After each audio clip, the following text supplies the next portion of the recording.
Welcome to the Rustic Garden. Today is April 28th and I'm going to give you a tour of the garden and what's been going on. A lot has changed. We finally are, I think, out of our frost phase, so most of my stuff has gone outside and into the garden. Let me just show you where I started. Well, I started indoors back in January, but I've cleared out the greenhouse mostly. I'm actually getting ready to plant annual flowers, but they're going to go in there. Here are the peas that I've been growing indoors and in the greenhouse. They've been out here for quite a while now, and you can see they're really starting to take off, and it'll probably be another 2 weeks or so I should start getting peas on there. Up here I have my lettuces and greens that were all started in containers. I did clear out all of my flower boxes and containers, and actually these are mostly perennial, so they are starting to come up. But what I did was I divided out a whole lot of the perennials just to move them into other containers. And I've mentioned before that if you have a garden, it's great to have perennial flowers and other flowers around so that you can attract bees and beneficial insects to your garden. This is my herb garden. It's starting to come alive. I've been pruning out the rows back there, so I'm cleaning that up. Coming over here, I have more peas that are doing quite well, and you can see they also have them in the ground. They went right from flats into the ground. These were peat pots, and the chicken wire is really used to keep rabbits out. I have a lot of rabbits. If they get into the yard through the fence, then they will shear everything down. My leeks, my garlic, everything is doing really well. Those are my onion sets that I planted in one area. In there are kohlrabi, a ruby crunch red lettuce, more peas in the background, endive.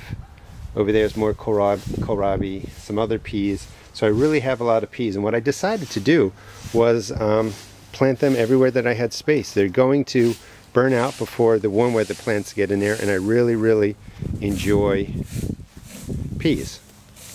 Here are all the tomatoes that I started indoors and the peppers, and you can see that they are growing really well. I'm going to have a lot of plants, and of all the transplants from the cells into the cups, I only lost 3 plants, so it was a pretty successful year. The peppers in that strip right there were attacked by aphids and killed off. But even the peppers that were injured by aphids indoors, they're all starting to take off. So things are looking, to get off to a great start, tomato-wise and pepper-wise. And then I'll take you over here to the other part of my garden. In there is purple cabbage that I started. That is spinach from last year that I transplanted in there. And here it's just a different angle. You can see the onions in there. And I'm also using a fabric called tulle to cover up my kale, because I do have those white moths that fly around which lay the eggs of the green cabbage looper. And that's one way to keep them off.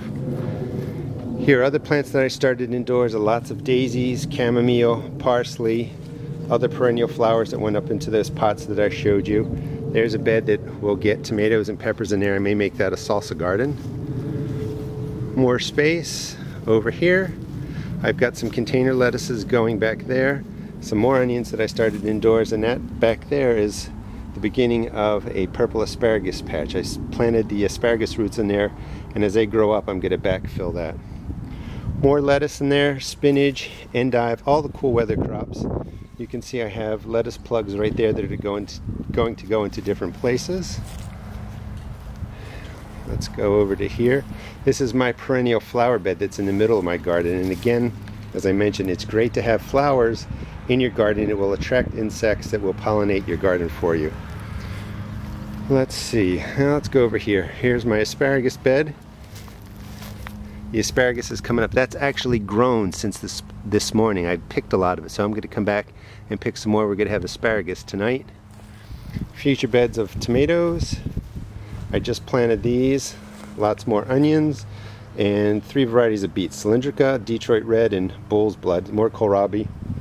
And then finally over on this side, this is the last of the active part of the garden. Here are Swiss chard, Brussels sprouts, and in the back are some potatoes. That is lovage in the back, a perennial herb that's great in stews. Some of my potatoes are starting to come up. More peas, spinach, lettuce, onions, and then finally my other asparagus bed. My radishes are starting to go.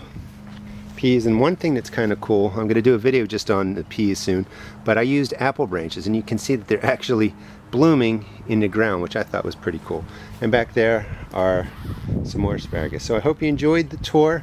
This is what's going on as of the end of April, and I'll give an update in the middle of next month probably.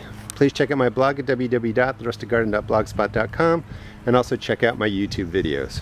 Thanks.